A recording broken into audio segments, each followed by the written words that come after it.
Eh bien, bonjour. Donc merci de nous rejoindre pour cette, matinale qui a pour thème, l'expert comptable du CSE au cœur des procédures collectives.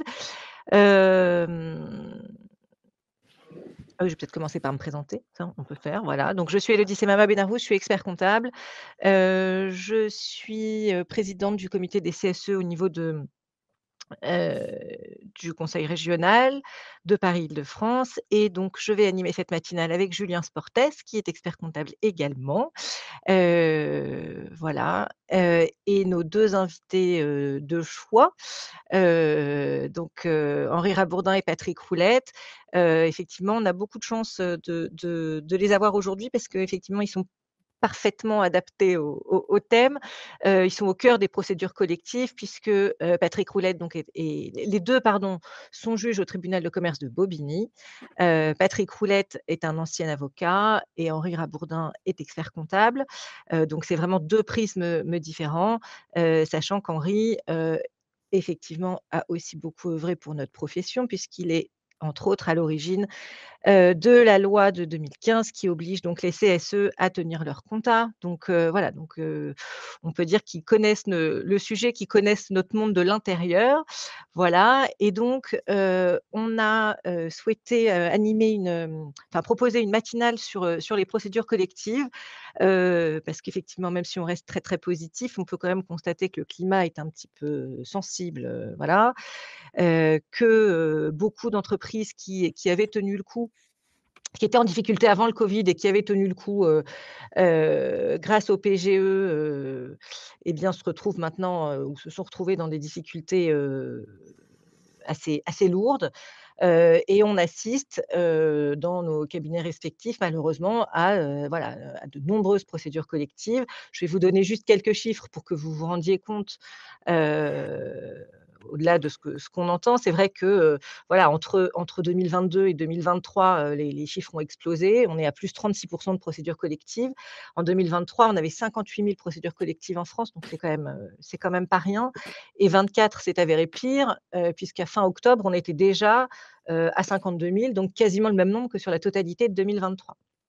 Donc vraiment, les nombres malheureusement font les chiffres font froid dans le dos, et sur ce nombre de procédures collectives, de 2024, on avait, presque les 3/4 qui étaient des liquidations, heu, 1/4 de redressement judiciaire et vraiment à la marge, enfin voilà, on était à 2-3 de procédures de sauvegarde. Donc effectivement, la situation, est compliquée. On avait en 2023, presque 250 000 emplois qui ont été, menacés et évidemment, ça touche tout le monde, ça touche tous les secteurs, ça touche toute taille d'entreprise.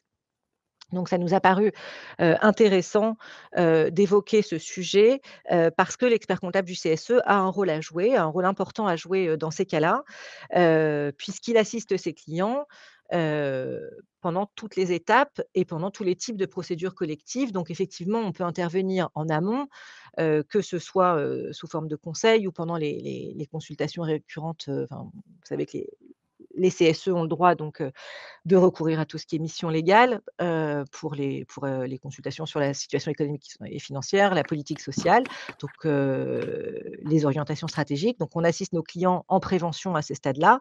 Ça peut aussi être à travers un droit d'alerte, mais pas que. Donc effectivement, après, on peut intervenir, lors des PSE et puis, lors de la présentation des plans de redressement ou des plans de cession. Donc effectivement, on a un rôle qui est pluriel, qui est très riche et effectivement, il nous faut être, en capacité de pouvoir, l'exercer, à travers donc la connaissance de certaines, lois, de certains principes et de certaines obligations.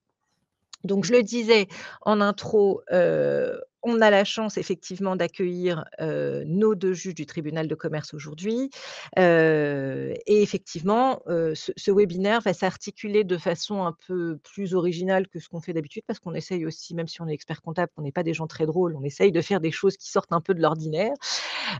Donc on a essayé de faire ça sous forme d'interview, heu, donc pendant cette heure et demie, et on évoquera donc différents thèmes avec vous. Donc évidemment les principales procédures collectives, le rôle du CSE en amont de la procédure collective et pendant, l'assistance de l'expert comptable au cours des différentes phases, donc que j'ai commencé à évoquer, très très brièvement. Le rôle et la fonction du juge commissaire, parce que ça, c'est quelque chose que tout le monde ne connaît pas et qui pourtant est fondamental, donc on va le voir avec nos invités. Et puis, les écueils à éviter et les points de vigilance à avoir dans le cadre de nos fonctions, d'expert comptable du CSE. Voilà, donc je voulais, balayer avec vous l'orientation de ce webinaire. Et puis on va démarrer donc nos interviews. Si vous avez des questions, n'hésitez pas à les mettre dans le fil. On y répondra, on laissera un petit temps en fin de séance pour pouvoir y répondre. Et puis voilà, je pense que j'ai dit pas mal de choses. Tout à fait. Julien, Effectivement. tu veux Merci Elodie pour cette introduction, cette belle introduction. C'est vrai que ça plante le décor par rapport à nos problématiques du moment, et c'est effectivement quand même un sujet qui nous tenait à cœur, puisque on se rend compte régulièrement en accompagnant donc nos clients CSE que d'une part eux-mêmes sont souvent assez perdus par rapport à ces procédures. Ça reste assez gazeux pour eux, je pense.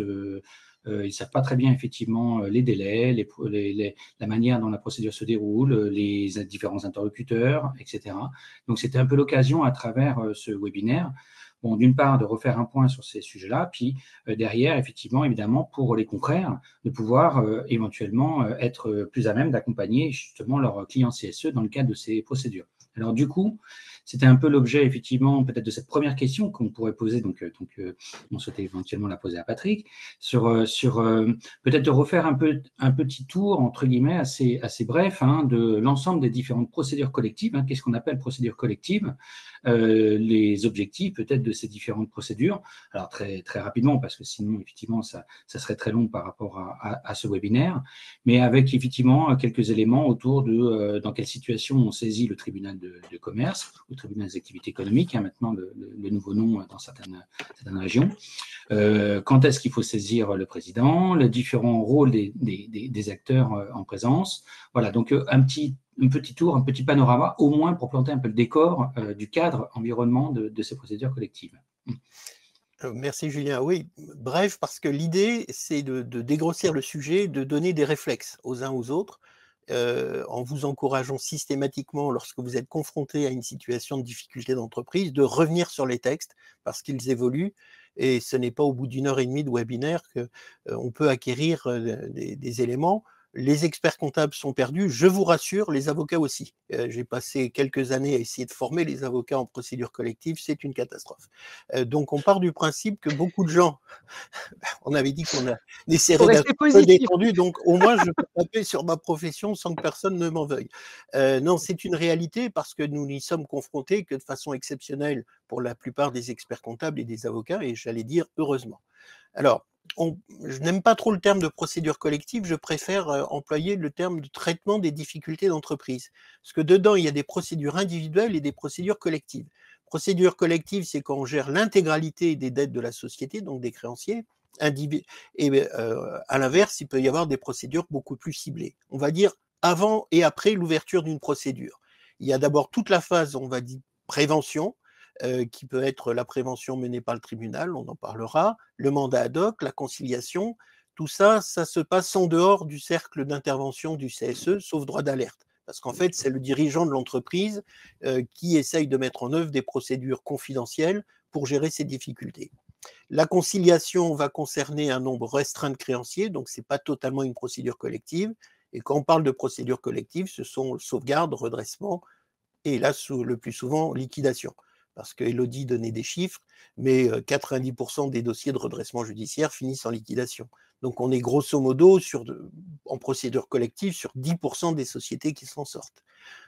Ce que l'on peut dire, c'est que l'élément clé pour espérer sauver une entreprise, c'est l'anticipation. Et c'est là où le CSE prend toute son importance et ignore souvent ses pouvoirs. La loi oblige un chef d'entreprise à déposer ce qu'on appelait avant déposer le bilan, on continue à utiliser ce terme alors qu'il n'existe plus, faire ce qu'on appelle une déclaration de cessation des paiements dans les 45 jours de l'état de cessation des paiements. Alors, on ne va pas détailler cet élément, ce n'est pas l'objet aujourd'hui, mais c'est donc l'initiative du dirigeant d'entreprise. Mais bien souvent, pour tout un tas de raisons, quand il dépose, c'est trop tard. Et on dit souvent, nous, on aime bien faire de la réanimation, et en fait, on fait de l'autopsie. La boîte qui arrive devant le tribunal, dans 8 cas sur 10, elle est déjà morte. Donc, une boîte qui est morte, on ne peut pas la sauver. On peut essayer de sauver les meubles, mais pas plus. Donc, l'idée, c'est d'anticiper. On le dit aux chefs d'entreprise lorsqu'on les a en direct. Et pour les CSE, peut-être aider ou pousser le chef d'entreprise à anticiper. C'est le droit d'alerte économique, je ne sais pas, je pense que nous le détaillerons après avec Henri. C'est éventuellement, et ça on l'oublie, se rapprocher du parquet. Le procureur de la République peut lui-même saisir le tribunal d'une demande d'ouverture de procédure. Et dans la plupart maintenant des tribunaux, il y a un parquet économique. Et surtout, essayer de faire en sorte d'anticiper pour ne pas y aller trop tard. Une fois que c'est ouvert, le CSE a des prérogatives, et notamment de désigner le représentant des salariés, et a plusieurs interlocuteurs, les administrateurs et mandataires judiciaires, le tribunal lors des audiences, et surtout le juge-commissaire, qui fait le lien entre les différents intervenants, les différents organes de la procédure, et qui peut et qui doit écouter le CSE. Ensuite, le CSE peut se faire accompagner, parce que nous venons de le dire, c'est un cas tout à fait spécifique, de son expert comptable ou de tout autre technicien pour être utile dans des procédures qui sont tout à fait exceptionnelles et que nous ne maîtrisons pas par définition dans la plupart des cas. Voilà, j'essaye d'être bref. Est-ce que vous voulez que je détaille le rôle des AGIR, administrateur judiciaire, mandataire judiciaire? C'est peut-être pas utile à ce niveau-là. Bon, peut-être au moins simplement présenter les principaux Alors, intervenants au sein de cette procédure. On va parler d'un jugement de sauvegarde ou de redressement qui sont quasiment la même chose. La différence est extrêmement faible. Le tribunal, on va partir du principe qu'on a une certaine dimension d'entreprise. Le tribunal nomme un administrateur judiciaire qui ne remplace pas, sauf cas exceptionnel, le dirigeant, qui l'assiste. J'ai vu ici et là des éléments disant que le chef d'entreprise ne peut plus présider le CSE, qu'il est remplacé par l'administrateur. Non, l'administrateur judiciaire assiste le chef d'entreprise. Le mandataire judiciaire est chargé de représenter les intérêts des créanciers.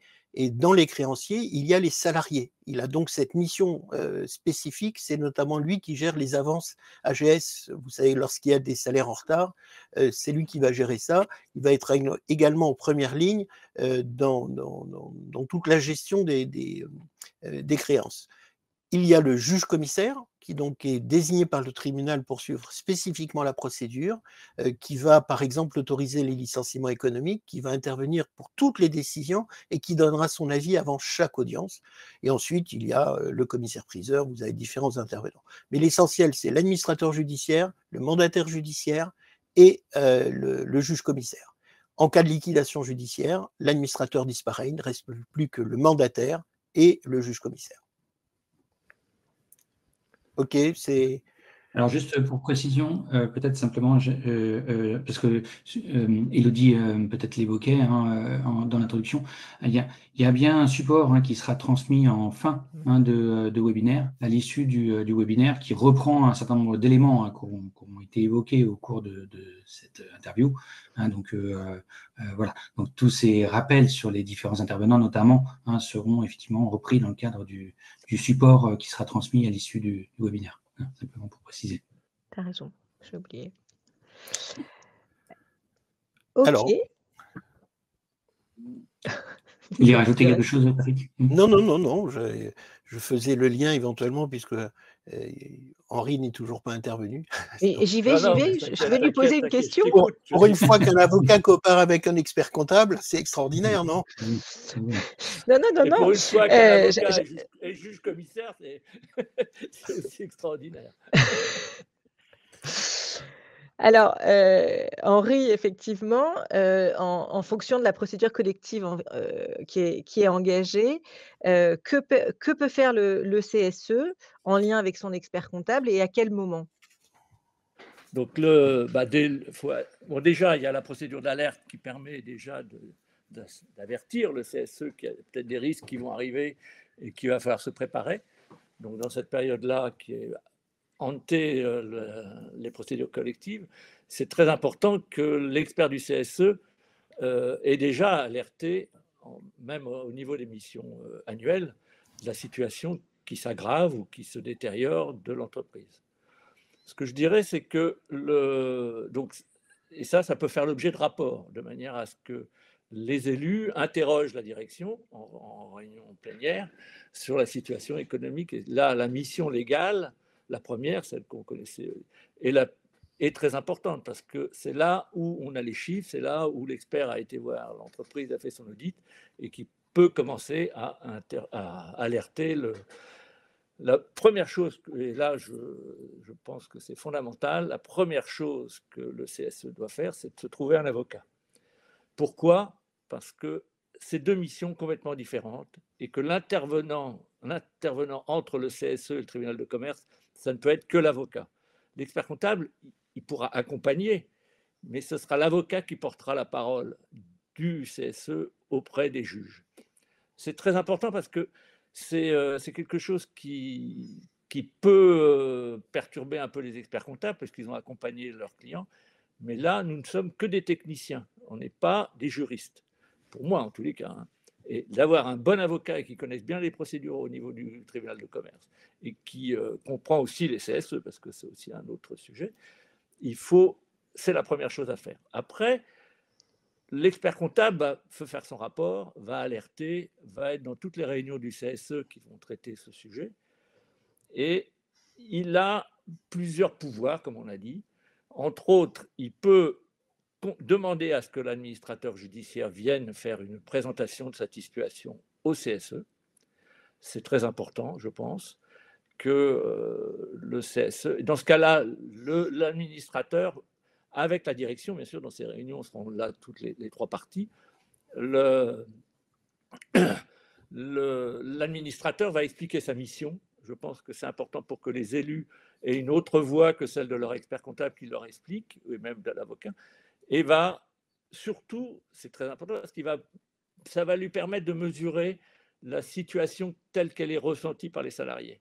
Et ça peut être aussi un moyen de réussir la procédure collective.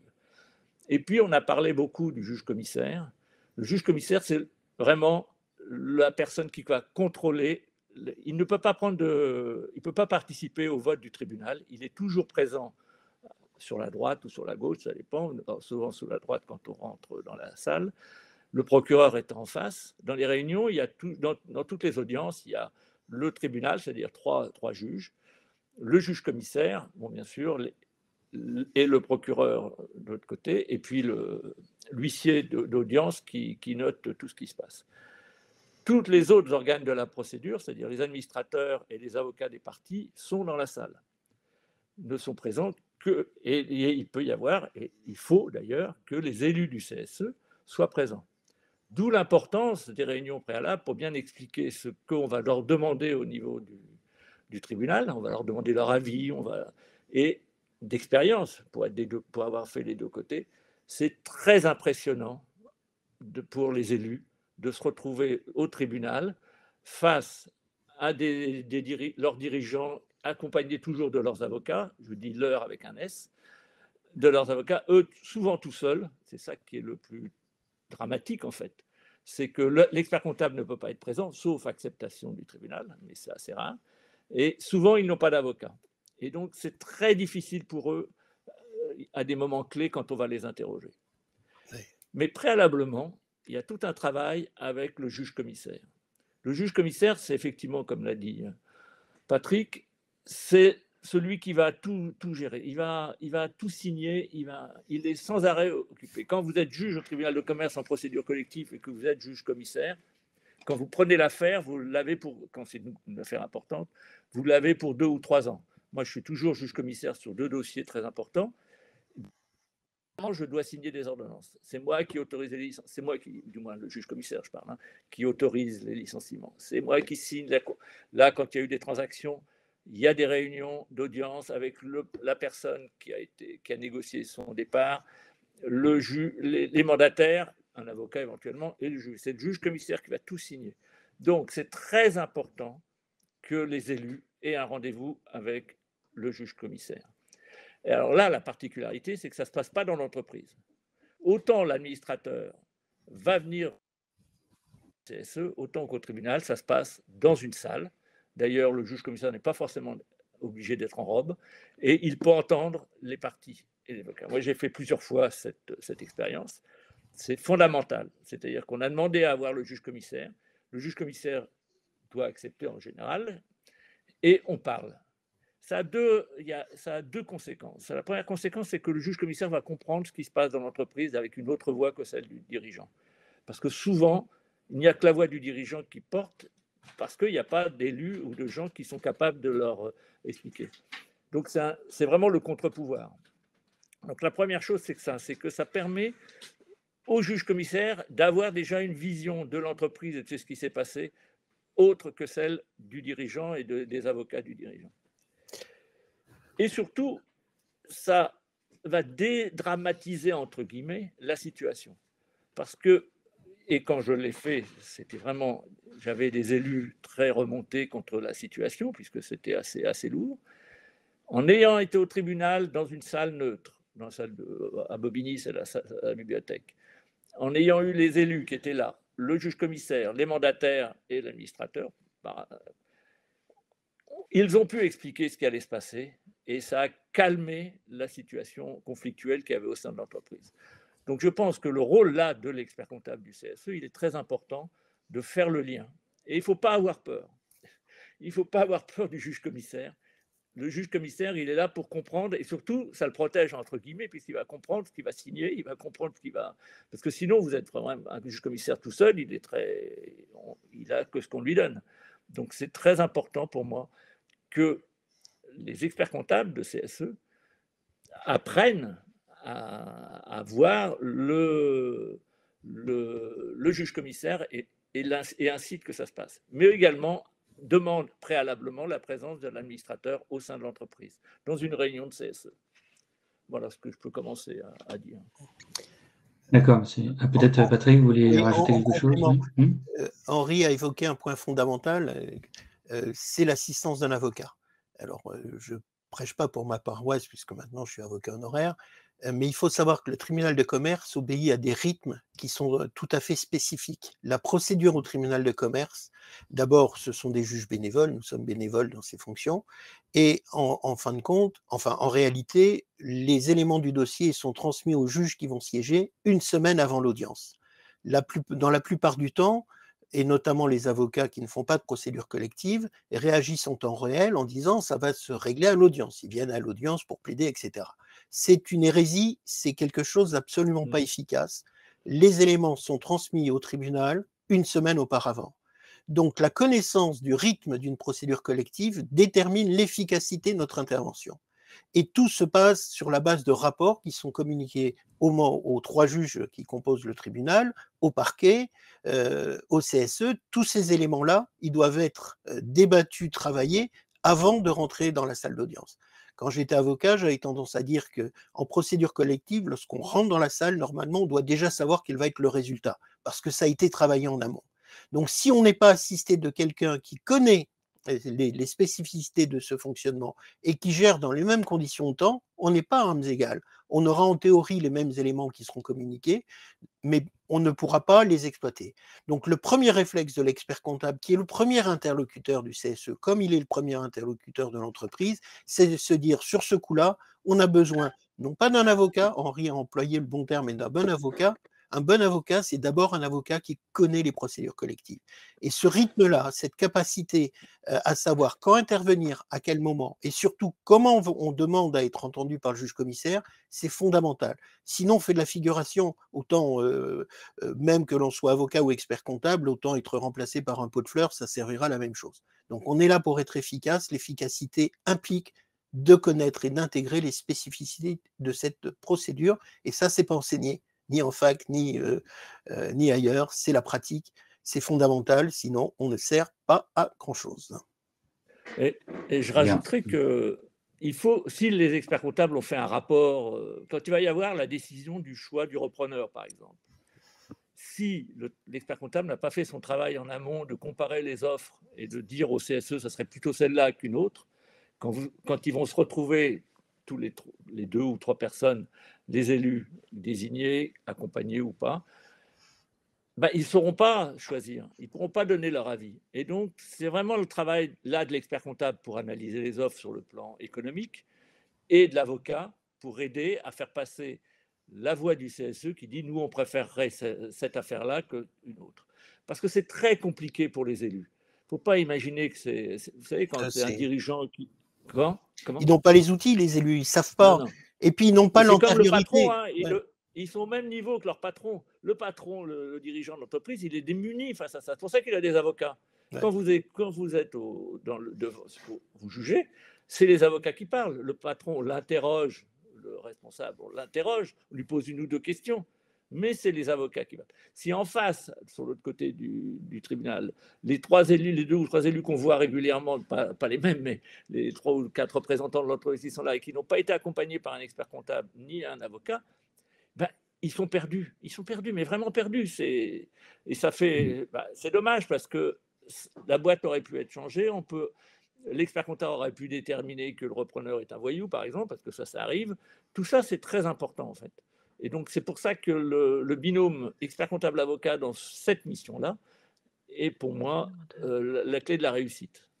Sur le rôle spécifique de l'expert comptable, ouais, un bon exemple, vous avez la possibilité, à partir du moment où il y a un PSE dans le cadre, souvent c'est le cas dans le cadre d'un plan de redressement, le CSE peut missionner son expert comptable spécifiquement dans ce cadre. Et il va accompagner, et il peut également accompagner le juge commissaire si lui-même demande. Alors, ce n'est pas une expertise, c'est la mission d'un technicien. Il peut également assister et participer. Il peut être efficace, l'expert comptable peut être efficace, même très efficace, parce qu'il pourra donner des éléments que l'employeur n'aurait pas forcément voulu communiquer et participer ainsi à l'élaboration des conditions de sortie. Une procédure collective, on sort que de 3 façons. On sort avec le paiement de 100% des dettes, c'est rarissime. Un plan de redressement qui peut aller jusqu'à 10 ans, c'est-à-dire qu'on paye les dettes sur 10 ans. Un plan de cession, on cède l'entreprise, ou la liquidation. Hormis ces 4 possibilités, il n'y a pas d'autre moyen de sortir. Donc l'expert comptable, il va intervenir peut-être de façon déterminante en apportant les éléments du CSE sur le choix de la sortie et notamment sur le choix d'un repreneur en cas de plan de cession. Il faut garder à l'esprit qu'un jugement qui ordonne… Alors, on va y revenir dans un instant. Voilà, on va y revenir dans un instant sur le détail effectivement de l'intervention de l'expert comptable dans les différentes phases, hein, notamment peut-être plus en amont des difficultés peut-être évoquées, et puis également évidemment au cours des procédures lorsqu'elles se déroulent, parce que je pense que c'est intéressant et important qu'on puisse justement un peu détailler les différentes modalités d'intervention de l'expert comptable. En l'occurrence, moi, ce que je retiens quand même sur ce que vous avez évoqué, peut-être préalablement, c'est que il y a quand même l'idée que l'expert comptable du CSE, à mon sens en tout cas, il est important que le CSE ait cette pratique antérieure, habituelle, d'avoir recours à l'expert comptable, parce que de pouvoir de saisir un expert comptable le jour où la procédure collective sort, c'est un peu trop tard, et évidemment, on n'en a pas tout à fait les tenants et les aboutissants. Donc ça, l'antériorité du recours, c'est en soi une chose importante, et c'est vrai que on parle beaucoup notamment des questions un peu de consultation annuelle obligatoire qui sont, comme son nom l'indique, tous les ans, mais on voit quand même fleurir de temps en temps au sein de certaines entreprises des différents accords qui conduisent à faire en sorte qu'il y ait une consultation, par exemple, sur la situation économique et financière tous les 2 ans, par exemple. Et ça, quelque part, vous voyez que c'est quand même aussi un levier en moins pour les CSE, pour, entre guillemets, avoir cette vision un peu régulière, fréquente, le recours et, j'ai envie de dire, le contact régulier avec l'expert comptable qui permet derrière de pouvoir déceler des difficultés le plus en amont possible. Je pense qu'on y reviendra, mais il y a vraiment nécessité là ici de rappeler ce rôle important du recours à l'expert en amont. L'autre point que je voulais évoquer, peut-être, et ça permettra de faire le lien peut-être avec cette autre question que l'on avait effectivement un peu identifiée avec Élodie en préparant cette interview, c'était effectivement ce rôle un peu de coordinateur finalement de l'expert comptable au regard des différents interlocuteurs. Alors, quand on dit coordinateur, ne veut pas dire effectivement toujours omniscient ou omniprésent, hein. Bien sûr que chacun a ses compétences, chacun a son rôle, et donc du coup, néanmoins, l'expert comptable a peut-être cette faculté à pouvoir saisir et coordonner un peu l'ensemble des intervenants. Par exemple, la question qui se posait très clairement dans ce côté un peu pragmatique de comment ça se déroule, est-ce que effectivement le CSE a pour unique, par exemple, interlocuteur l'administrateur judiciaire ou la direction, ou est-ce qu'il peut s'adresser peut-être directement au tribunal de commerce à travers son juge ou son président? Alors, Comment ça fonctionne alors? Est-ce que Patrick, vous pourriez oui, rappeler un petit alors, peu comment ça fonctionne? Alors, il a le rapport au tribunal, quand on parle du tribunal, c'est en audience publique, enfin en chambre du conseil. Donc là, il y a une rencontre avec le tribunal, mais comme je vous l'expliquais, comme le dossier a été étudié sur la base de rapports déposés une semaine auparavant, ce n'est pas un effet d'audience ou un effet de manche qui va changer les choses, sauf cas très exceptionnel. Donc il n'y a pas de rapport direct avec le tribunal, ce n'est pas possible. Les rapports sont avec l'administrateur judiciaire, qui, dans les gros dossiers, systématiquement va dans l'entreprise pour rencontrer le CSE, pour informer les salariés dans un souci d'information, mais aussi d'apaisement. Il y a le juge commissaire, dont nous venons de parler, qui est vraiment l'élément central. Le mandataire judiciaire, lorsqu'il y a des problèmes salariaux, il sera toujours à l'écoute du CSE, pas tellement en tant que CSE, mais en tant que représentant des salariés. Dans le cadre de la procédure collective, il y a une obligation d'élire, de désigner un représentant ou plusieurs représentants des salariés. Lorsqu'il y a un CSE, il est le seul compétent pour désigner le représentant des salariés. Dans les autres cas de figure, il faut qu'il y ait une élection. Mais c'est une prérogative du CSE, et ce représentant des salariés, de plein droit, assiste aux audiences. Ce n'est pas le CSE qui assiste aux audiences, c'est le représentant des salariés désigné par le CSE qui assiste aux audiences et qui est l'interlocuteur. En fait, le CSE délègue ses pouvoirs à une ou deux personnes qui sont les représentants des salariés et qui, eux, vont être les interlocuteurs, à charge pour eux de reporter au CSE. Et il y a le parquet, le procureur de la République. Dans toutes les audiences de procédure collective, normalement, il doit être présent. Il peut être informé directement de faits qui seraient de nature pénale ou tout simplement être interrogé. Il ne réagit pas forcément, il fait très attention de ne pas mélanger les rôles avec le tribunal, mais le parquet est toujours à disposition pour entendre, notamment si on suspecte une session frauduleuse ou un montage qui se ferait sur le dos des salariés, parce que c'est déjà arrivé par le passé. Mais pas de contact direct avec le tribunal, sauf en audience. Mais en audience, c'est le moment où on prend la décision, mais on l'a déjà analysé avant, donc je le redis, avant l'audience, c'est un peu trop tard. Moi, je rajouterais un point Ok. en amont, et qui est un peu délicat, qui est, vous savez que le CSE peut convoquer le commissaire aux comptes. Il a le droit, dans la loi le prévoit. Et quand on est en procédure collective, c'est très important de faire venir le commissaire aux comptes devant le CSE. Mais alors là, c'est très délicat.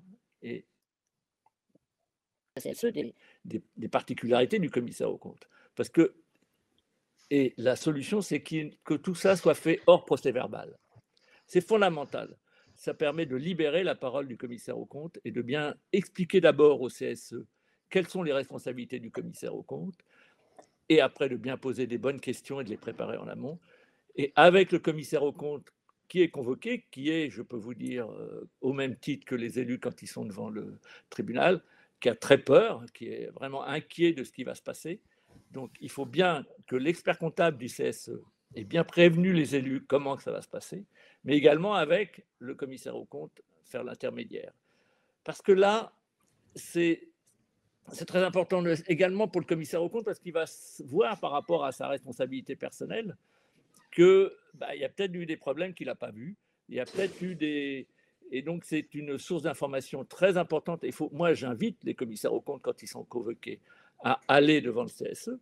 De manière, ils sont obligés, mais il ne faut pas y aller avec les... Mais il faut bien mettre au départ, prendre contact avec l'expert du CSE pour bien expliquer les limites des questions qui peuvent être posées et surtout de faire en sorte qu'il n'y ait pas aucun procès verbal, de manière à ne pas mettre en danger le commissaire aux comptes. Parce que c'est facile de dire que le commissaire aux comptes n'a rien vu, c'est toujours facile de le dire, Mais ça, on peut le dire en réunion, mais il ne faut pas le mettre sur le PV. Et moi, mon expérience, j'ai eu à le faire sur des gros dossiers plusieurs fois. On l'a fait, les commissaires inquiets. Tout ça, c'est très, très bien passé parce que les élus, même, il y en avait des remontées. Parce que ce qu'il faut savoir au niveau d'un CSE, c'est qu'il y a la palette des syndicats, souvent, en général. Donc, vous avez la CFDT, la CFTC, mais il faut avoir des gens qui ne sont même pas inscrits et qui sont revendicatifs. Donc, il faut bien faire attention à ça. Et le résultat, c'est que souvent, moi je l'ai vu 2 ou 3 fois, c'est que le commissaire aux comptes prend conscience que son dossier n'est pas complet et dès le lendemain, il est à constituer son dossier, ce qui n'est pas plus mal pour lui d'ailleurs, pour bien protéger sa profession. Mais ça permet, moi je trouve, j'ai trouvé quand je l'ai fait, quand j'ai incité le CSE à convoquer le commissaire aux comptes, ça a permis également aux élus de démystifier, de bien comprendre ce que c'est qu'un commissaire aux comptes. C'est qu'il ne peut pas tout voir, il a ses préoccupations personnelles, ses préoccupations ordinales. Et voilà. Et donc, ça aussi, c'est un des éléments de l'expert comptable du CSE de dire bon, on va convoquer. Mais ce travail-là, il est en amont entre l'expert comptable et le commissaire aux comptes pour bien expliquer ce qui va se passer et qu'ils comprennent bien que ce n'est pas un tribunal, c'est qu'on va lui demander qu'est-ce qui s'est passé, ce qu'il en pense, etc. pour que là, au final, on réussisse à sauver l'entreprise. Voilà. Et alors, du coup, juste par rapport à cette convocation du commissaire aux comptes, peut-être en guise de précision, Henri, du coup, par exemple, est-ce qu'à ce moment-là, il peut détailler ou préciser s'il a lui-même ouvert, par exemple, une procédure d'alerte? Puisque ça fait partie c'est de son ses secret prérogatives et personnel. ses obligations. Si vous voulez, le problème, c'est que le commissaire aux comptes a un secret professionnel aussi fort que l'expert comptable. Et donc, ça, c'est lui qui décide. On ne peut pas lui demander de dire ce qu'il a fait, ce qu'il n'a pas fait. Parce que ce n'est pas ça qu'on lui demande. On va lui demander qu'est-ce qu'il pense de la situation, ce qui n'est pas tout à fait pareil. C'est qu'on peut poser des questions. Moi, j'ai eu un cas important sur un dossier en tant que juge. Là, j'étais juge dans une formation de jugement où on était un débat fondamental, mais vraiment fondamental sur une entreprise importante, de beaucoup de boutiques à travers la France, où le juge-commissaire prétendait que les comptes étaient faux. Prétendait, c'est-à-dire que c'était terrible. Donc, il y avait le procureur. Moi, on m'a demandé d'être le 3e sur ce dossier. Le commissaire aux comptes était dans la salle. Et j'ai demandé que le commissaire aux comptes lise son rapport pour bien montrer que les comptes étaient certifiés et que les comptes étaient justes.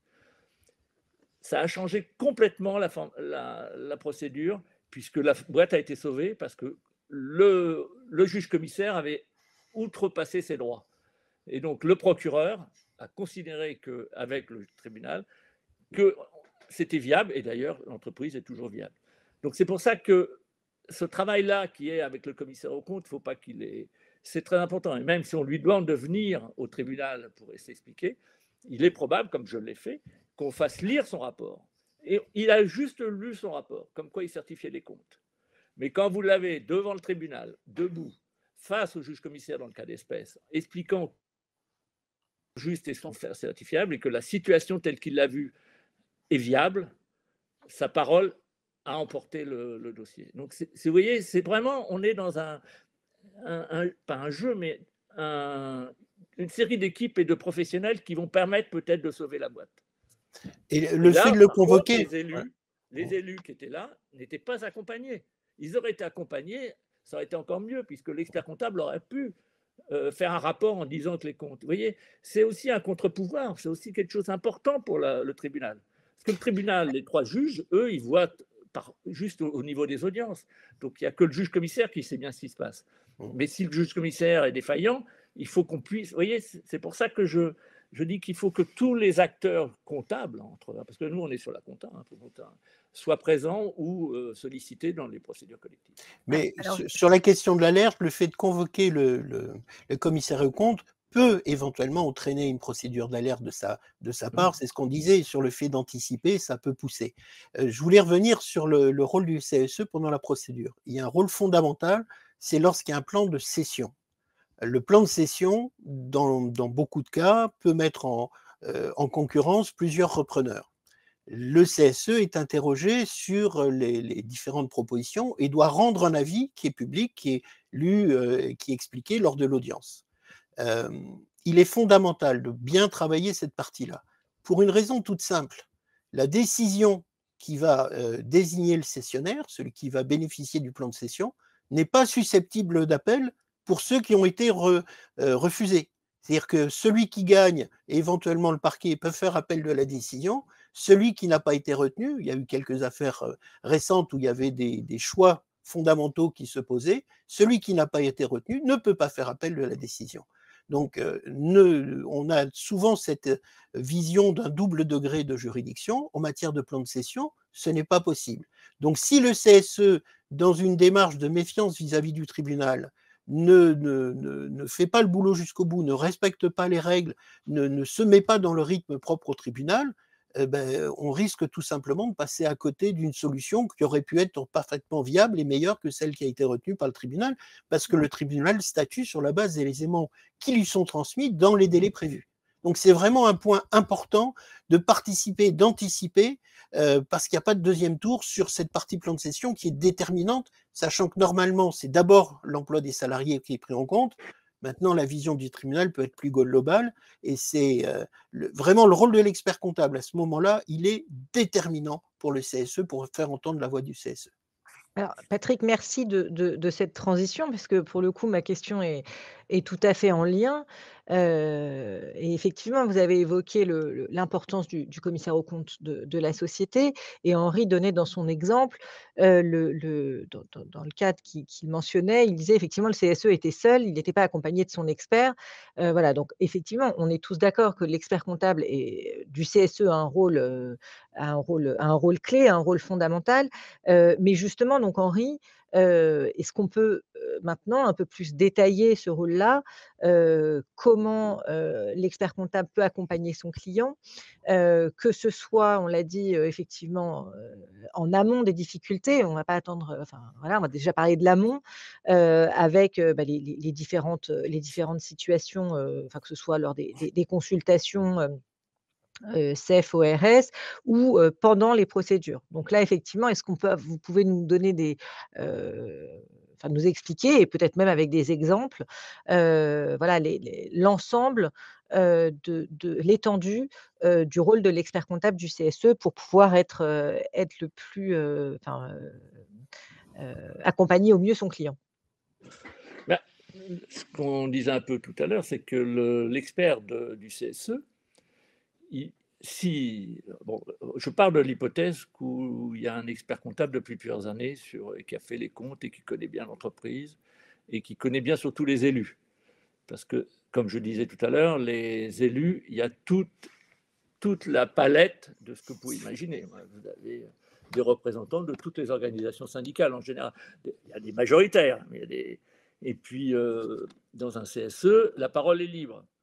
Hein, ça, c'est très important. C'est-à-dire que si un élu insulte son patron, ça, c'est pas une faute. Ça fait partie du jeu.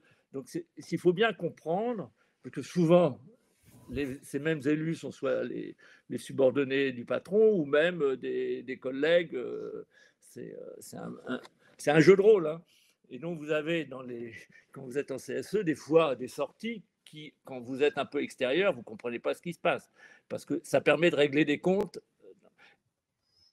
Et ça peut être violent, mais c'est pour ça qu'à la sortie, moi je me rappelle avoir fait une mission il y a très longtemps, quand j'étais à Syndex, sur une boîte qui s'appelait Flow Pétrole, qui était la filiale des plateformes de recherche du pétrole dans les mers du Nord, où le président du CSE était sur les plateformes avec tous les autres, et ils se connaissaient parfaitement, puisque pendant 3, 4 mois, 6 mois, ils vivaient ensemble sur la même plateforme.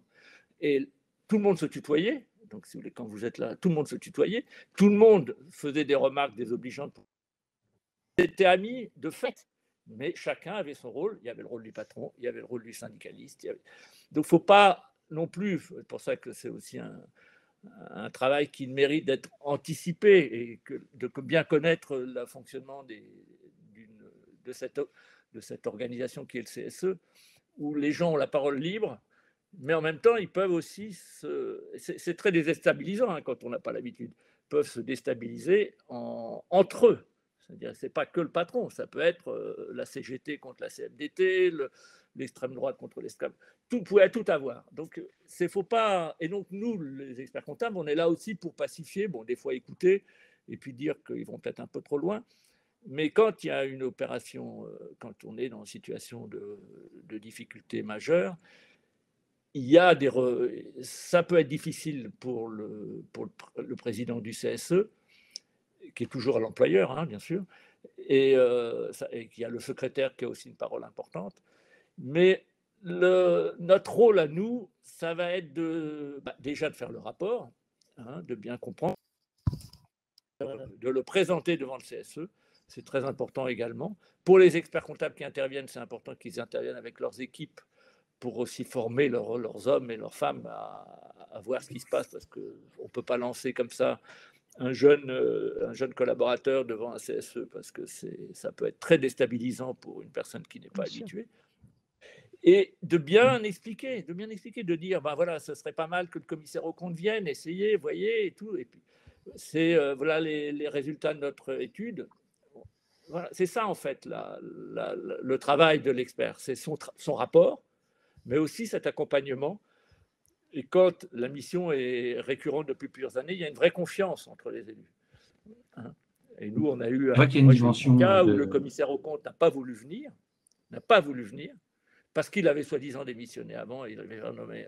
C'était un jeu de rôle entre deux cabinets, c'est-à-dire qu'il tournait sans arrêt. Il n'a pas voulu venir. Ben, le CSE a été devant le tribunal de commerce. Et le commissaire aux comptes a été condamné. Il a été condamné parce qu'il n'avait pas été devant le CSE. Donc, pour les commissaires aux comptes, c'est une épreuve. Et donc, voilà comment je vois. Et notre travail, c'est d'analyser, c'est de regarder les comptes. Et c'est là où après, l'avocat va arriver un peu après. Mais il peut arriver aussi très vite parce que quand on travaille en binôme avec un avocat, l'avocat, il va expliquer dès le début ce qui va se passer. Mais ça change tout. Ça change tout. C'est que les élus comprennent ce qui leur arrive, comprennent comment on va s'en sortir. Et à la limite, ils seront mieux informés que leurs dirigeants. Tout à fait. Parce que les dirigeants, ils sont perdus aussi. Il ne faut pas penser qu'un dirigeant qui va au tribunal pour faire sa déclaration non, c'est pas une petite affaire. Hein. C'est toute sa vie. C'est pas leur quotidien non plus, évidemment. Et heureusement, c'est ça, heureusement. D'ailleurs. Mais sur le principe, du coup, quand il y a une entreprise en difficulté qui a peut-être s'arrêter, tout le monde est concerné aussi bien. Et c'est pour ça que le rôle de l'expert, c'est aussi de pacifier un peu les élus, de donner confiance au président pour qu'il voit bien qu'on n'est pas là pour casser du patron, mais pour essayer de sortir par le haut l'entreprise. Voilà. Alors du coup, là, on évoquait la question, là, par exemple, effectivement, de l'intervention et du lien régulier de confiance avec le rôle de politique, complémentaire à celui finalement de technicien, parce que c'est vrai que dans ces situations complexes, finalement, il y a plusieurs dimensions, évidemment, dans le rôle d'accompagnant de l'expert comptable du CSE. Il y a effectivement pas uniquement technique, il y a effectivement un rôle peut-être politique complémentaire. Alors du coup, là, on évoquait la question effectivement de pouvoir anticiper et saisir les problématiques financières le plus en amont possible, comme l'a rappelé Patrick. L'idéal, c'est quand même de pouvoir essayer le plus en amont possible, d'essayer de saisir les difficultés pour pouvoir les prendre à bras le corps. Alors malheureusement, effectivement, quand on les sent poindre, on a évoqué la question du recours donc aux consultations récurrentes un peu au jour le jour, mais on a quand même pour le CSE la possibilité aussi, à travers, donc pour le coup, une procédure de droit d'alerte, droit d'alerte économique, de pouvoir aussi un peu peut-être questionner l'entreprise, le dirigeant en l'occurrence, avant les rentrées potentielles dans le cadre des procédures collectives. Est-ce que vous pourriez quelque peu nous détailler un petit peu cette procédure de droit d'alerte, de comment elle se met en place, comment ça se déroule? Et puis, je voudrais juste également, si vous pouviez aborder cette question-là, j'ai envie de dire, un peu, puisque là on se situe un peu en amont du potentiel déclenchement d'une procédure collective, c'est que finalement, également pour l'expert comptable, comment se traite ou se règle le sujet de ses honoraires avant l'ouverture d'une procédure, parce que ça reste quand même aussi un sujet qui peut être aussi problématique pour l'expert comptable. Alors, sur le droit d'alerte économique, il est encadré par les dispositions des articles 2315 83 ou 84 et suivants. Il s'agit sur la base d'éléments, alors c'est toujours le même système, délibération, rapport, on envoie un rapport à l'administration et s'il n'y a pas de réponse satisfaisante de l'administration, on transmet directement aux organes dirigeants. Dans ce cadre-là, on peut faire nommer un technicien, c'est prévu.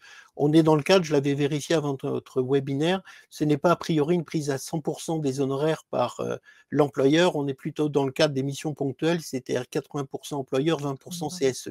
Mais c'est une mission qui est rémunérée, qui est encadrée par la loi, qui est extrêmement précise. Donc là, ça permet de régler la question des honoraires dans le cadre de cette mission. Il y a une autre possibilité que j'avais oubliée, mais qui est avant l'ouverture d'une procédure, c'est qu'on peut quand même, dans une démarche amiable, s'adresser au président du tribunal de commerce, en tant que CSE, qui a la possibilité de faire convoquer l'entreprise dans ce qu'on appelle la prévention. C'est un dispositif qui est mis en place par le tribunal de commerce, où en dehors d'une procédure, en dehors de toute mention sur le CABIS, l'entreprise est convoquée par des magistrats pour faire un point sur leur situation. Il n'y a aucun élément qui détermine ces conditions. C'est souvent le greffe qui nous adresse des éléments pour convoquer les entreprises qu'on estime en difficulté. Mais si un signalement est adressé au tribunal, le tribunal ne peut pas se saisir d'office. Il pouvait dans le temps, ça a été cassé par la Cour de cassation. Mais le tribunal peut parfaitement faire une convocation en prévention qui peut aider, là encore, à dénouer les choses. Mais sur la mission de l'expert comptable et la prise en charge financière, soit on est dans le cadre d'une enquête d'un droit d'alerte, dans ce cas-là c'est encadré par la loi avec les dispositifs habituels et notamment de notification à l'employeur de la mission, du coût de l'expertise, soit après on est dans le gré à gré, on peut être sur les fonds propres du CSE et dans tous les cas moi je pense qu'il faut être assisté, mais c'est une lettre de mission spécifique. L'assistance en procédure collective ne peut pas relever de la lettre de mission classique de l'expert comptable. Ah oui, non. Alors, sur la question du droit d'alerte, sur la question de la prise en charge, quand on est dans une entreprise, j'ai envie de dire, classique et pas demain en procédure collective, la problématique que vous évoquez sur la quote-part des honoraires entre le CSE et l'entreprise, ça c'est le schéma, j'ai envie de dire, traditionnel. Ce qui peut se poser comme problématique, c'est lorsqu'effectivement derrière une mission est engagée, donc le fait générateur est donc antérieur à la procédure collective, donc derrière sa créance est gelée, lorsque l'on rentre ensuite effectivement en procédure, notamment potentiellement. Alors, pas en matière de conseil, pas en matière de conseil, puisque ce sont des contrats à exécution successive, c'est la même chose pour un avocat. Lorsque je facture en procédure collective, je facture pour la partie avant ouverture, et ensuite je facture pendant le redressement judiciaire pour les prestations qui sont effectuées. Après, il suffit simplement, c'est une lettre de mission, on a un contrat exécution successive, donc les honoraires de l'expert comptable après l'ouverture de la procédure seront pris en charge et même devront être pris en charge puisque en redressement judiciaire, et puis le CSE n'est pas en redressement judiciaire, lui. C'est l'entreprise. Non, mais alors c'est la particularité effectivement du rôle de l'expert comptable, puisqu'il y a une dimension un peu tripartite. C'est bien désigné par le CSE, mais potentiellement effectivement avec des honoraires pris en charge par l'entreprise. Oui, mais à exécution successive. Dans la lettre de mission, il faut bien. Là, techniquement, dans la lettre de mission, dans ce type de cas de figure, il faut bien déterminer les prestations avant ouverture, qui sont les prestations, on va dire, d'analyse, quasiment d'audit de la situation, et les situations après l'expertise. Et c'est un contrat à exécution successive, et l'employeur continuera à contribuer dans le cadre du redressement judiciaire, parce que certes, on a une origine de base qui est avant l'ouverture de la procédure, mais contrat à exécution successive, c'est parfaitement possible que ça soit payé dans le cadre de la procédure collective. On continue à l'honorer parce qu'il y a une cause différente, mais il faut faire très attention à la rédaction de la lettre de mission. Alors peut-être qu'effectivement, il faudra clarifier ce point-là parce que, pour le coup, à titre personnel, je peux vous dire que j'ai eu affaire à certains mandataires dans ces situations-là qui ne m'entendent pas de la même manière. Et effectivement, qui vont considérer... Ils ne détiennent pas la vérité. Mais il faut faire attention à la lettre de mission. Tout est dans la lettre de mission. Oui, c'est vraiment ça. Parce qu'il y a avant et après. Ouais. Donc avant, il faut se faire payer par un acompte au départ, si on sait que ça. Et après, et le mandataire doit payer. Hein, c'est pas. Ouais. Et même s'il ne veut pas, tant pis pour lui. Voilà, le mandataire doit payer puisque ça fait partie. Vous savez, il y a les avocats. Il y a les avocats de l'entreprise qui sont payés, il y a les commissaires-priseurs, maintenant c'est les commissaires de justice qui sont payés, qui sont nommés, mais qui sont payés aussi sur la main. Tout ça, c'est prélevé. Quand on est juge-commissaire, on a accès à toute la trésorerie, etc. Et on voit bien, nous, puisque c'est nous qui rendons les ordonnances. Donc, par exemple, il y a le commissaire priseur, parce que l'équivalent du commissaire envoie sa facture, le juge-commissaire va signer. Ouais. Et si alors, du coup, dans ce que vous préconisez. Et dans le cas d'un PSE, par exemple, en redressement judiciaire, il y aurait une lettre de mission spécifique qui, par définition, même si la cause est antérieure à l'ouverture, il ne peut intervenir que dans le cadre de la libération du PSE. Là, on est dans le cas classique de la prise en charge. Mais il faut bien serrer. Pour le PSE, la problématique ne se pose pas, puisque effectivement, si ça intervient dans le cadre du redressement, les dates sont claires. Par contre, effectivement, moi, j'évoquais plutôt les situations où potentiellement l'intervention de l'expert avait démarré en amont de l'ouverture de la procédure, et donc du coup de la capacité à pouvoir, si la compte n'a pas été réglée ou si effectivement la mission se poursuit même après ouverture, ou peut-être d'ailleurs parfois ce qui se traduit par une modification ou une transformation peut-être de la mission en lien avec l'administrateur, ça peut effectivement se discuter, mais néanmoins, ça reste effectivement une problématique du fait générateur antérieur, notamment dans le cadre des consultations récurrentes ou effectivement de droit d'alerte, où là, pour le coup, peut-être qu'il faut effectivement y faire des éléments de mention particulière. Peut-être, comme vous l'indiquez, le conseil à prodiguer aux experts comptables, peut-être qui nous écoutent, c'est de saisir, donc du coup, peut-être, ou d'alerter le juge-commissaire. Alors, devant cette situation. Déjà réfléchir en amont sur la rédaction de la lettre de mission. Il est certain que des honoraires pour des prestations nées avant l'ouverture, ils seront concernés par le gel des créances. Ça, c'est évident. Il faut faire simplement très attention à différencier les phases et à bien expliquer l'intervention. Le contrat est antérieur, mais la cause de la facture est postérieure. Il faut dissocier le contrat lui-même, qui va être la lettre de mission, de l'origine de la rémunération. Si le fait générateur, ça va être la prestation réalisée, à partir du moment où elle est réalisée après l'ouverture, même si c'est dans le cadre d'un contrat qui est avant l'ouverture, ça doit être payé. C'est ce que pratiquent les avocats tous les jours. Sauf que nous, la lettre de mission, elle est rarissime, mais en tout cas, la mission, elle est bien avant l'ouverture de la procédure, par définition, notamment lorsqu'on fait la déclaration de cessation des paiements, et on continue à être rémunéré au cours de la procédure, parce que le fait générateur, ça va être la prestation réalisée après la procédure. Mais il faut faire très attention dans la lettre de mission de bien découper les interventions et de bien spécifier ensuite dans les factures à quoi ça se rapporte. Alors justement, c'est peut-être ça la problématique, et donc très bien, très bon conseil du coup peut-être pour les confrères.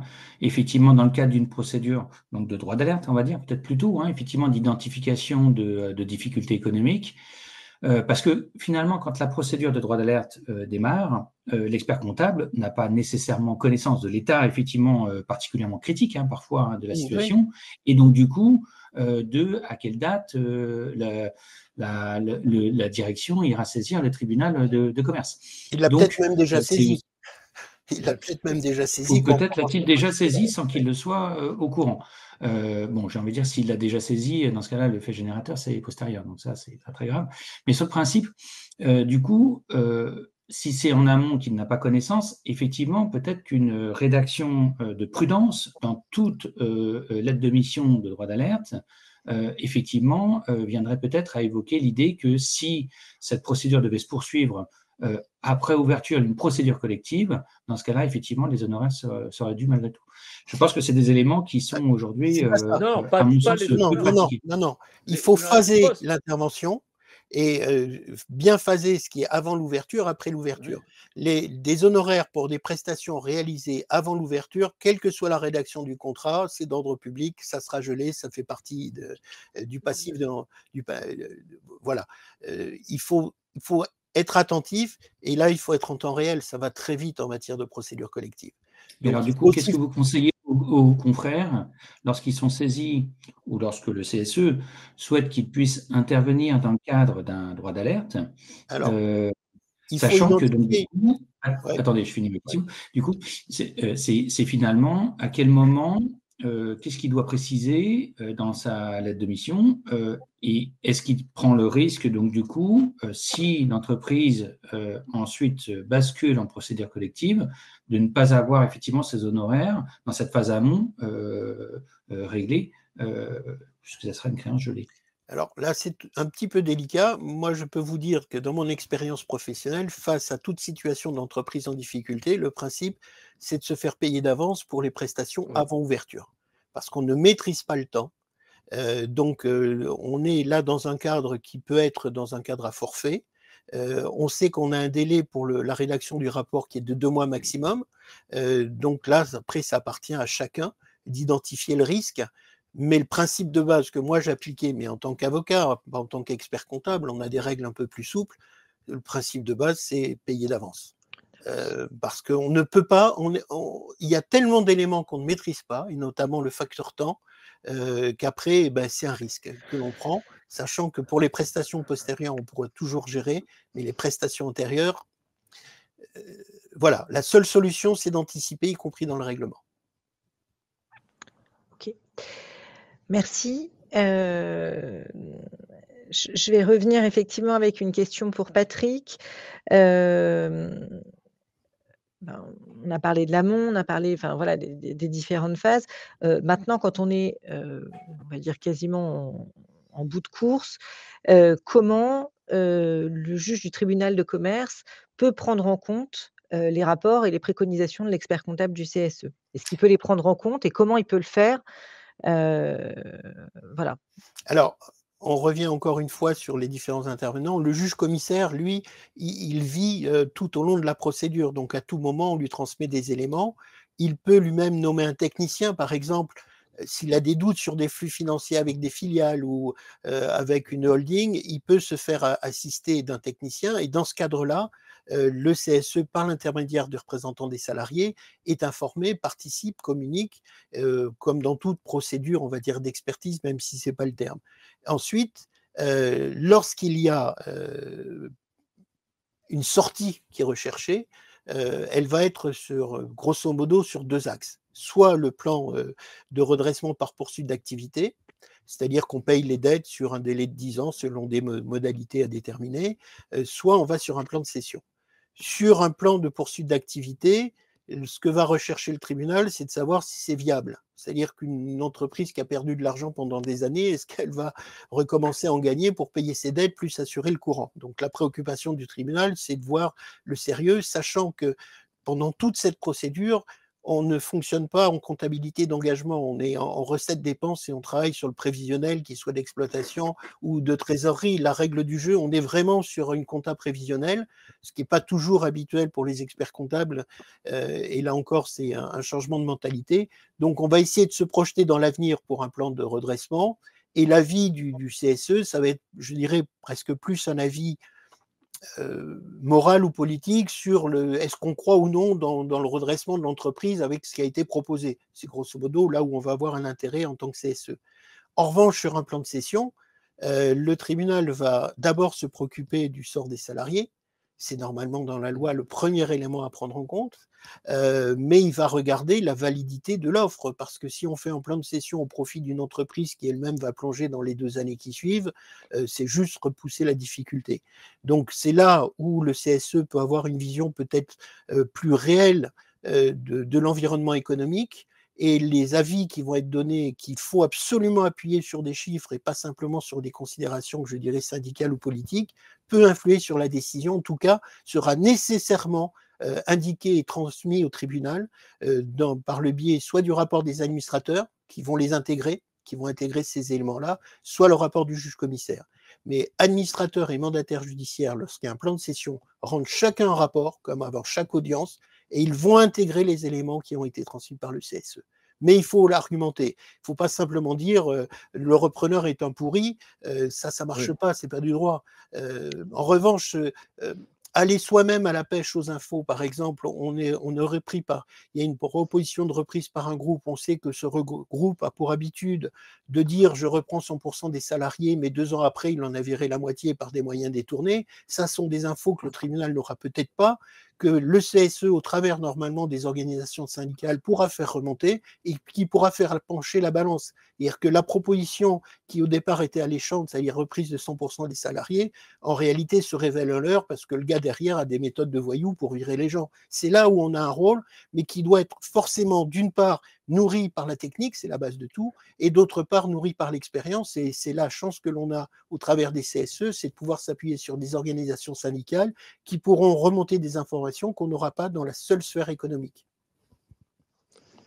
Je rajouterai aussi que l'administrateur judiciaire, lui aussi, peut nommer des experts.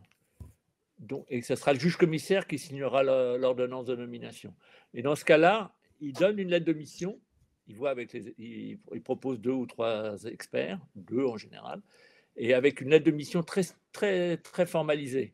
Et là aussi, ce rapport-là peut être mis à disposition des élus. C'est très important parce que souvent, c'est ce que disait Patrick, c'est pour analyser les flux financiers dans des groupes. Moi, je viens de signer une mission pour on ne comprenait pas ce qui se passait dans ce groupe. Et donc, l'expert, ça, c'est un expert tiers. Ce n'est pas un expert judiciaire, c'est un expert comptable choisi par le juge commissaire, par le juge commissaire, mais sur proposition de l'administrateur. Et c'est un autre acteur de la procédure. C'est-à-dire que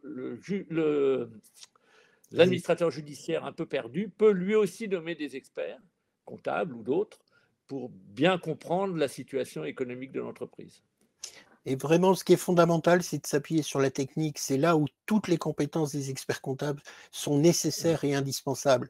Il n'y a pas d'effet de manche. La manifestation devant le tribunal, c'est jamais ça qui a changé la décision du tribunal en matière de plan de cession. C'est vraiment le travail de fond de terrain sur l'analyse, sur du prévisionnel. Les prévisionnels vous savez qu'on peut en faire beaucoup de choses, mais un avocat n'aura pas les outils pour démonter un prévisionnel à l'audience. En revanche, l'expert comptable du CSE peut parfaitement dire « là, on nous vend du rêve et on sait que ce rêve-là, il ne correspond pas à la réalité, aux pratiques habituelles de l'entreprise concernée ». Donc le rôle de l'expert comptable est vraiment fondamental sur le support technique. Ensuite, l'avocat, il va expliquer sur les autres domaines, mais on est vraiment dans un cas de figure où la complémentarité, elle est totale.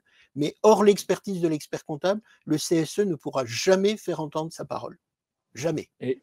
Moi, je dirais l'inverse, c'est-à-dire qu'un expert comptable sans un avocat qui connaît les rouages, parce que nous, en tant qu'experts comptables, on ne connaît pas. On va très rarement au tribunal. C'est un métier. Et l'expert comptable, s'il n'a pas l'expert comptable qui va porter, il n'a pas l'avocat qui va porter sa parole et aider le CSE et qui pourra même être à côté du CSE lors de l'audience pour analyser les offres, ce sera l'avocat. Et donc c'est pour ça que dès le début on a expliqué qu'il fallait très vite avoir l'avocat. Parce que nous, on est des techniciens, on n'est pas des juristes. Mais vraiment, il y a beaucoup d'experts comptables qui sont des bons juristes, mais il y a une pratique, il y a tout un cérémonial, entre guillemets, il y a des usages. Il y a des usages, il y a des répartis des uns des autres. Mais voilà, donc c'est pour ça que c'est vraiment important qu'il y ait un binôme expert-avocat pour sauver et permettre aux élus de…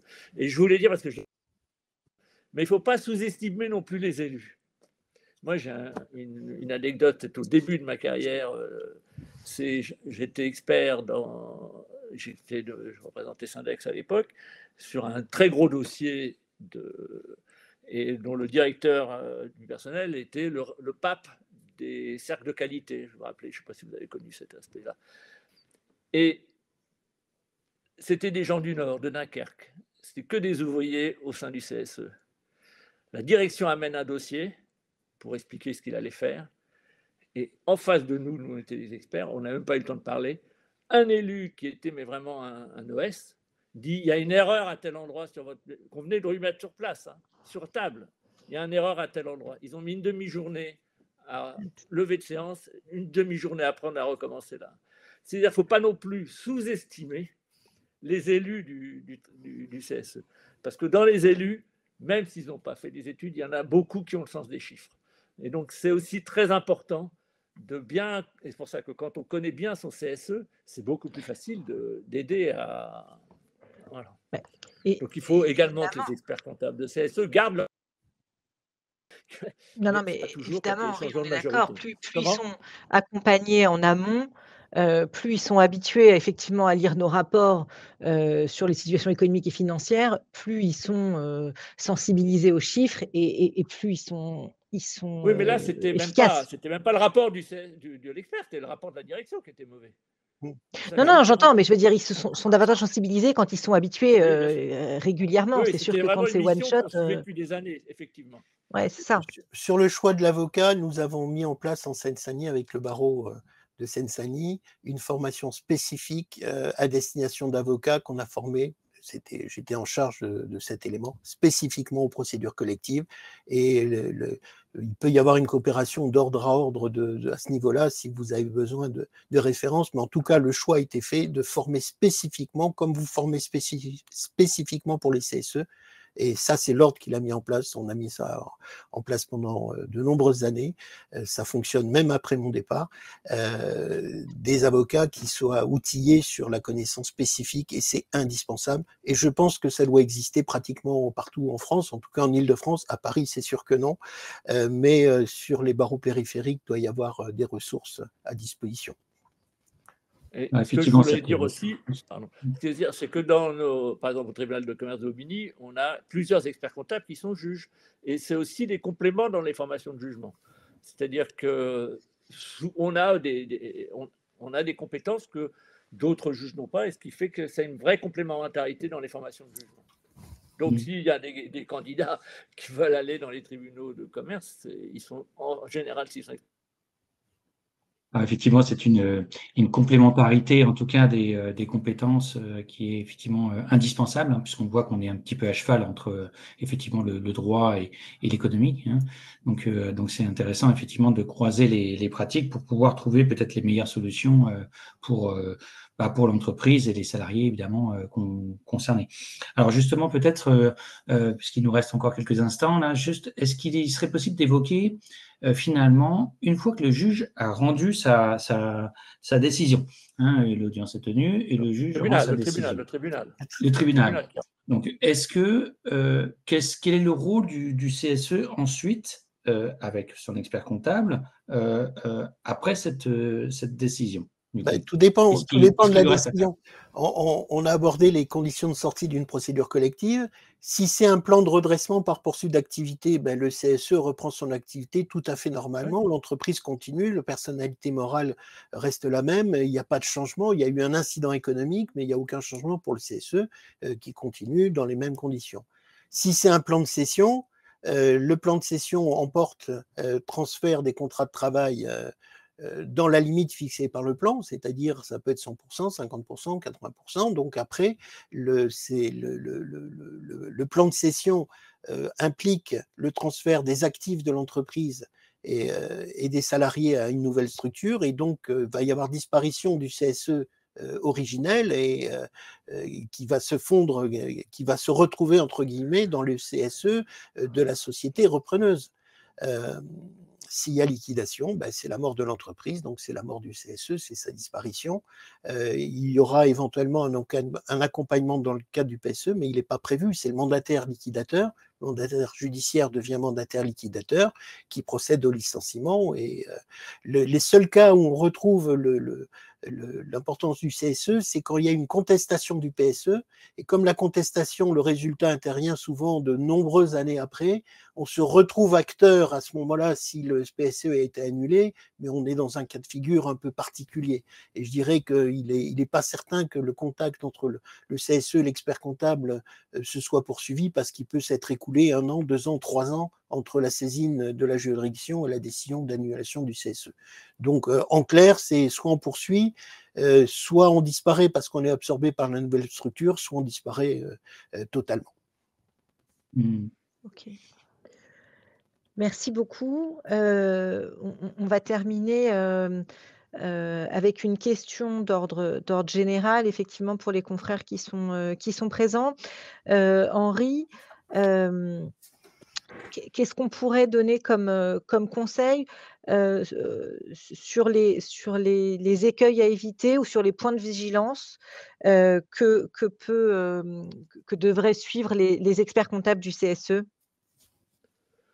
Ben, bon, d'une part, c'est plus facile d'être expert du CSE en période de procédure collective si on a suivi l'entreprise depuis plusieurs exercices. Donc ça, c'est déjà un point.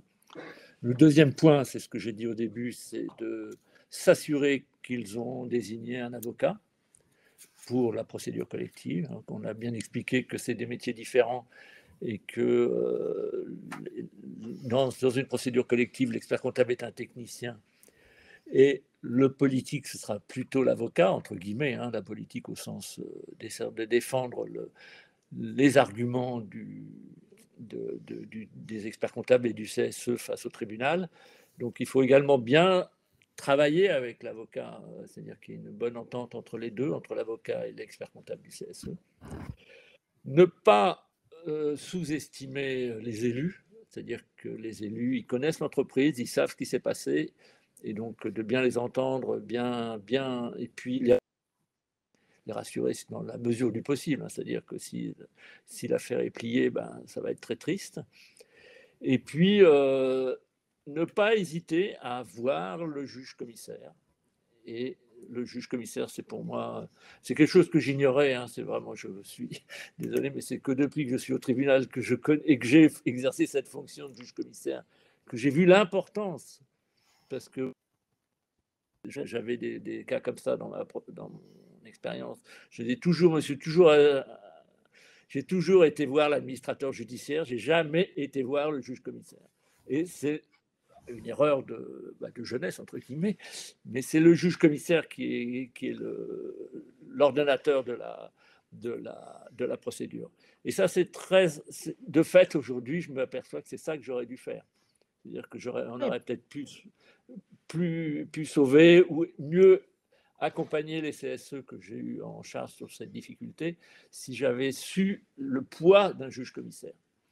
Et Je pense effectivement que certains confrères, peut-être ont découvert l'existence de ce juge commissaire pendant moi, j'ai découvert au tribunal, donc j'étais en retraite. C'est ça. Et tant mieux si cette formation a servi à ça, c'est déjà énorme, parce que, comme l'a dit Henri, la connaissance des outils, elle est déterminante. Et c'est ce qui est très important, c'est que les compétences, vous les avez. Maintenant, il faut savoir les utiliser, avec qui les utiliser. Et c'est pour ça que le binôme bon expert comptable et bon avocat, avec une connaissance du milieu, de la politique, de tout ce qui entoure un CSE, et de la connaissance des spécificités en procédure collective, c'est déterminant. Sinon, notre efficacité est relative. Et il ne faut pas sous-estimer le respect qu'ont les juges. Si vous voulez, nous, on nous dit au tribunal, c'est d'abord l'emploi qu'il faut sauver. Ouais. Il faut que les élus sachent, c'est que notre travail, c'est d'essayer de sauver l'emploi. C'est la première tâche qu'il y a. C'est dans le droit français, par rapport aux autres droits dans les autres pays, c'est d'abord l'entreprise et les créanciers. Nous, en France, on a cette chance, peut-être, je ne sais pas si c'est une chance, mais c'est comme ça, c'est qu'on est là pour sauver l'emploi. Et donc, le fait qu'il y ait un expert, qu'il y ait un avocat, qu'il y ait le CSE, que le CSE soit proactif en ayant été voir le juge commissaire, été voir l'administrateur aussi, parce que dans la période difficile, c'est l'administrateur. Tout ça fait qu'on augmente les chances de réussite. D'accord. Parfait. On a répondu à vos questions, j'espère. Tout à fait, tout à fait. C'était, merci beaucoup. C'était très clair. Est-ce qu'il y a des questions qui ont été posées? C'est ça. Est-ce qu'il y a des questions? Est-ce que certains ont besoin de précision? Sinon, c'est que c'était vraiment très clair. Bon, on recrute. Non, mais c'est passionnant. Mais il faut savoir, par exemple, qu'à Bobigny et qu'à Paris, Bobigny, il y a on doit être compte tenu des TAE, des tribunaux d'activité économique, c'est-à-dire la transformation des tribunaux de commerce d'ici 5 ans en TAE. Il y a une dizaine de tribunaux à travers à travers le pays qui ont été nommés TAE. Et dans notre région, vous avez Paris et Nanterre. Mais Bobigny, c'est le deuxième en termes d'effectifs en France comme tribunal. Et on commence, nous déjà, on cherche des juges. Il faut savoir qu'à Paris, ils vont passer les 200 largement, parce que les TAE, c'est dire quoi? C'est dire toutes les associations. Toutes les associations vont passer au Le tribunal de secteur commerce. associatif, c'est l'enjeu. Ouais. C'est l'enjeu, ça va être énorme, énorme. Un point qui faut pas... Ouais. Pardon. Henri, un point qui peut être intéressant de la part des experts comptables dans la formation au CSE, c'est de bien expliquer la structure des tribunaux de commerce. Les juges au commerce sont tous des bénévoles, soit chefs d'entreprise, soit cadres dirigeants. Ils ne sont pas là. Ou avocats maintenant. Ou avocats, mais je suis un cas un peu atypique, il paraît. Mais c'est important de comprendre que le tribunal n'est pas là pour ni pour casser l'entreprise, ni pour être complice de magouilles. Ce sont tous des bénévoles qui prennent du temps dans moi ce que j'appelle la défense du service public de la justice, qui n'est pas neutre pour moi. Mais le tribunal ne peut pas statuer en dehors de ce qu'on lui transmet. Et c'est là où, même si on dit que c'est une procédure orale, dans les procédures collectives, les rapports des différents intervenants sont déterminants parce que le tribunal va se prononcer pas tellement sur ce qui va se passer en audience, mais sur ce qui lui aura été transmis auparavant et par écrit. D'où cet indispensable travail en commun entre celui qui va donner les chiffres, qui va les concevoir. Le travail de conception, c'est vraiment l'expert comptable. Le travail d'explication et de transmission au tribunal, c'est le rôle de l'avocat. Et c'est ce tandem-là qui peut être efficace avec les limites du fait qu'on ne maîtrise pas la situation économique de l'entreprise. Et juste pour vous donner une idée, il y a 8200 juges à travers le pays. Et il y en a plus de 3000 qui sont ceux au tribunal de commerce, pour vous donner le poids de ce que représente le nombre de juges du tribunal de commerce par rapport à l'ensemble des juridictions. Donc, c'est une cohorte assez importante. Et donc, ils disposent ce que je reviens, pour vous dire, c'est qu'à Bobigny, à Paris et à Nanterre, il y a des demandes de trouver des juges pour assurer le flux de dossiers qu'on pense arriver à travers le monde associatif. Voilà.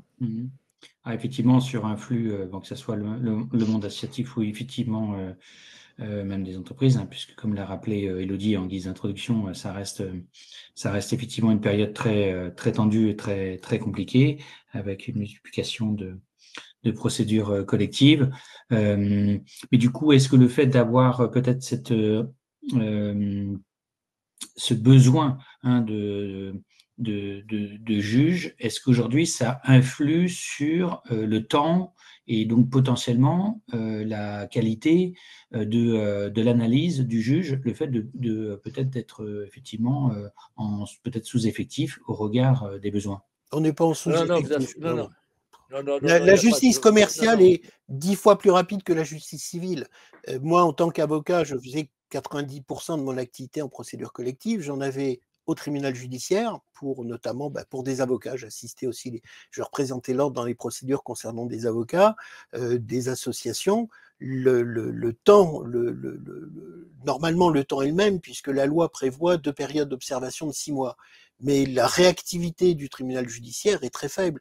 Et en dehors des procédures collectives, la moyenne de traitement devant les tribunaux de commerce d'un dossier, c'est moins de 6 mois. 6 mois, c'est pour avoir la première audience devant un tribunal judiciaire. C'est pour vous donner grosso modo la différence. Donc, l'inconvénient, c'est que les juges au commerce sont très sollicités. Il y a des audiences chargées, mais ça fonctionne plutôt très très bien. Et c'est l'avantage du bénévolat, c'est que les gens qui viennent là ont choisi de venir là, parce que par exemple, dans le judiciaire, les magistrats ne se battent pas pour aller à Bobigny, ils y passent par obligation, mais ils essayent d'en partir le plus vite possible. Au tribunal de commerce, on choisit son tribunal de commerce, on choisit donc également un territoire et une réalité. Donc il n'y a pas de problème, il y a des besoins, mais il n'y a pas de problème, ça fonctionne plutôt bien. Et en procédure collective, c'est vrai qu'on a beaucoup de dossiers, mais pour l'instant, je trouve qu'on les traite plutôt vite et plutôt pas mal. Il y a 2 types de tribunaux de commerce avant que ça devienne généralement les tribunaux des affaires économiques et sociales.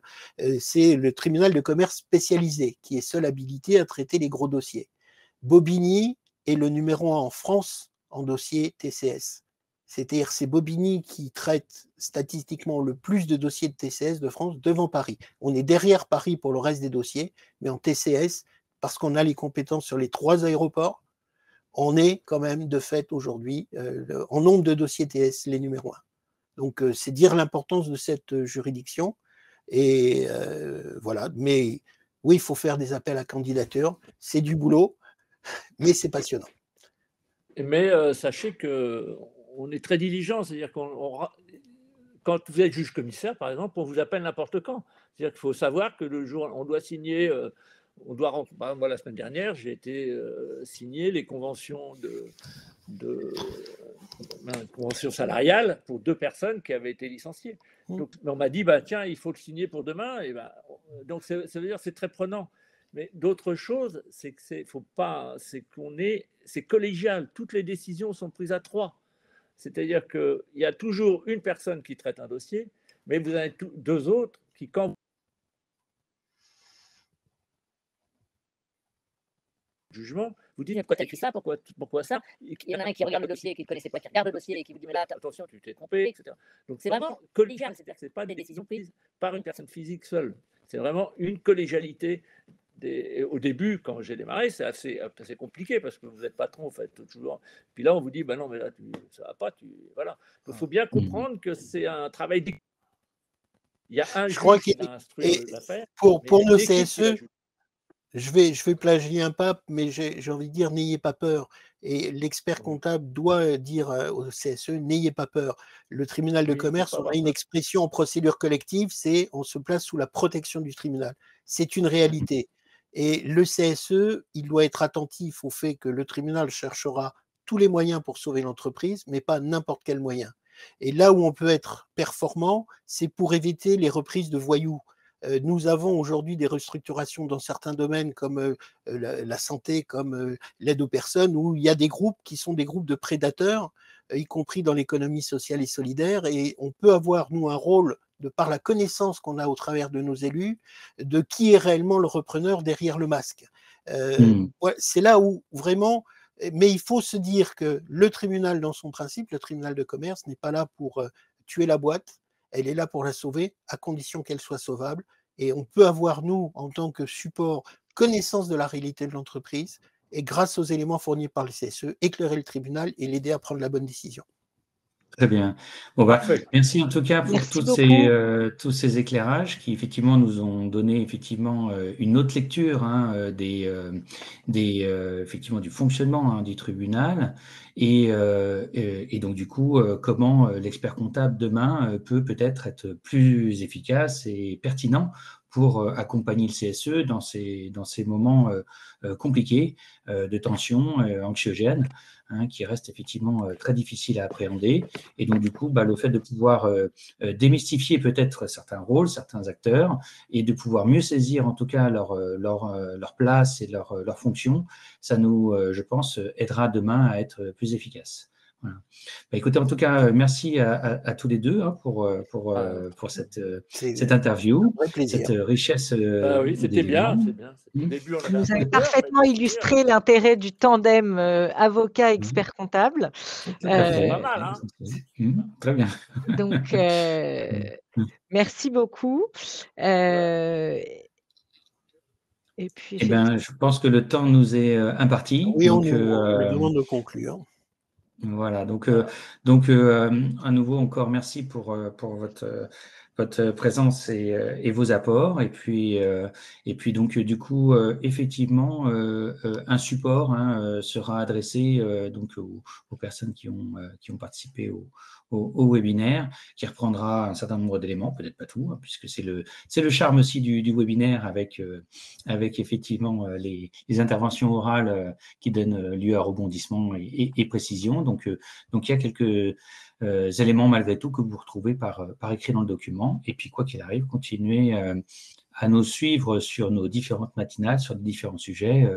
Je pense qu'effectivement, il y a d'autres thèmes encore importants à développer pour l'expert comptable du CSE. Voilà. Merci encore. Merci à tous. À bientôt. Et puis à bientôt. à très bientôt. Au revoir. Au revoir.